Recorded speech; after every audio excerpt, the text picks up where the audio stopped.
Hey everyone! So for this lesson we're going to be talking about sample spaces and tree diagrams, which are a big part of what we do with 8th grade math. So on our notes, sample space is a list of all possible outcomes of an event. Outcomes. The sample space of flipping a coin is blank.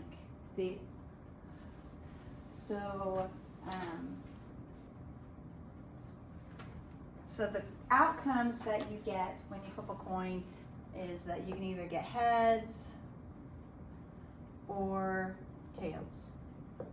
So those are the two outcomes, okay? So this is an example of a tree diagram. So a tree diagram is just a way to display your possible outcomes. And so sometimes with sample spaces we use a tree diagram, sometimes we can just make a listing, but you will be asked oftentimes to identify what your sample space is, okay?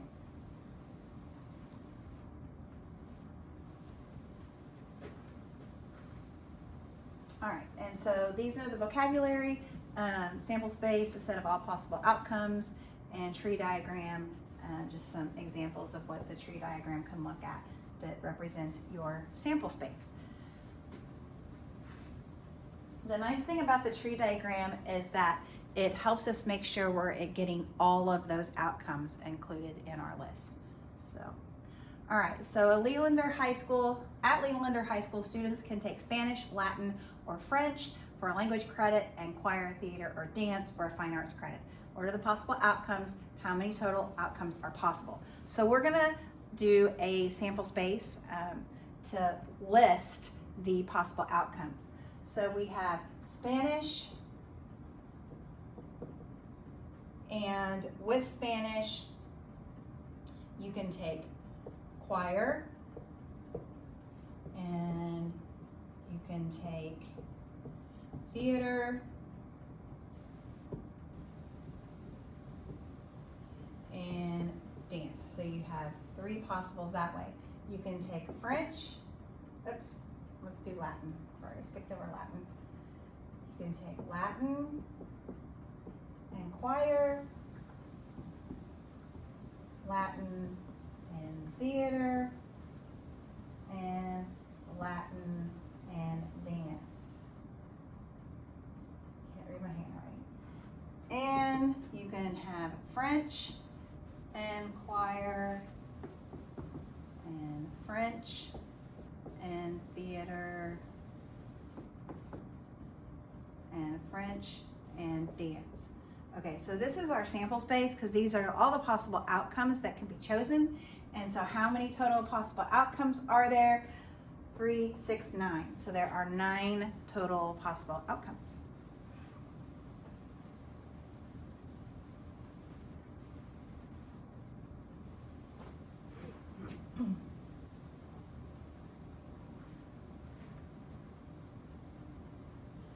Okay, Tim is deciding what to have for breakfast. To drink, he can have coffee or orange juice, and to eat, he can have a bagel, cereal, or yogurt. Create a tree diagram and list all the possible outcomes. So we're creating the tree diagram, and we're gonna list the possible outcomes. So he can have coffee or orange juice, and with that,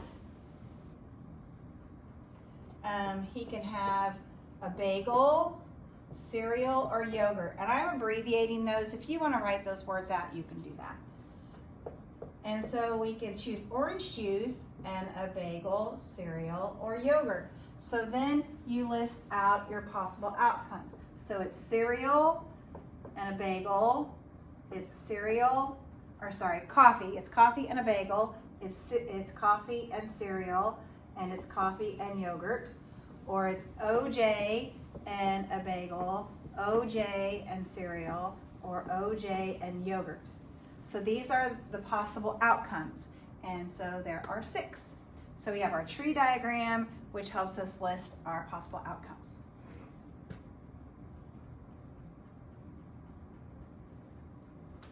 Okay, Number 3.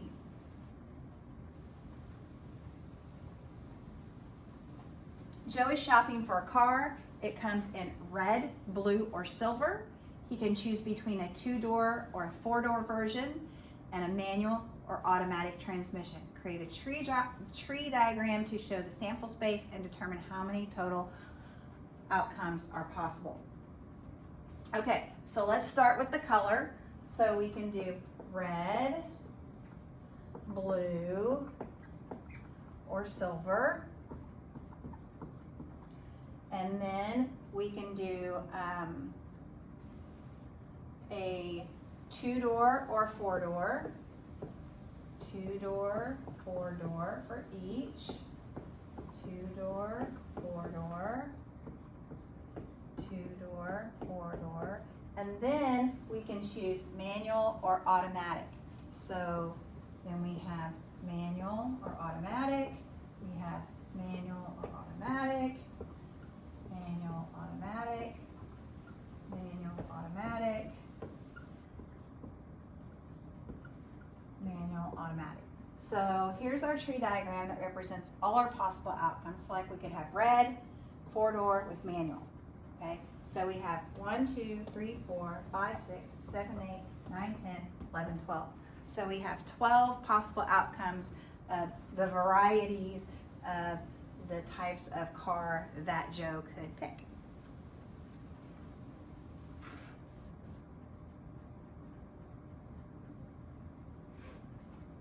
All right, on the next one. A 2-sided coin is flipped 3 times. Create the tree diagram to show the sample space. So a 2-sided coin.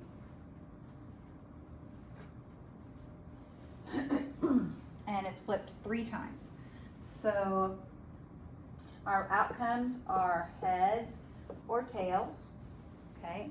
And so you flip it the first time, then you're gonna flip it again so you could get heads or tails, and you could get heads or tails, and then you flip it again and you could get heads or tails, heads or tails, heads or tails, heads or tails.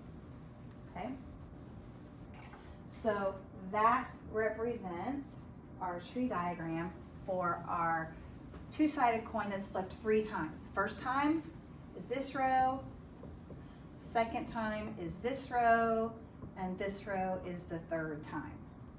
Okay.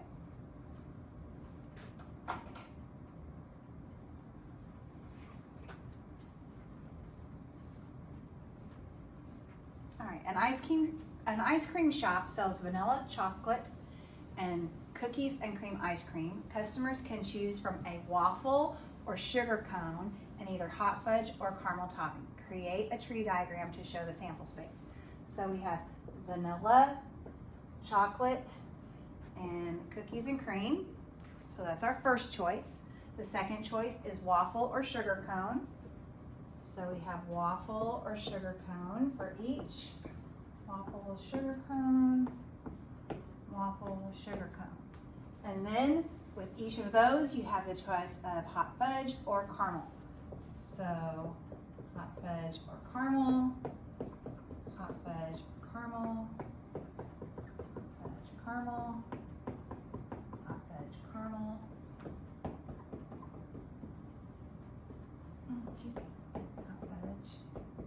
Caramel. So there's our tree diagram that shows the sample space for the options at the ice cream shop.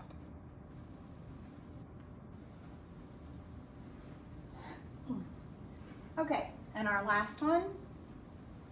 James rolls a standard 6-sided die. If he rolls a 3 or less, then he flips a coin. If he rolls a 4 or more, then he spins the spinner shown. Create a tree diagram to show the sample space.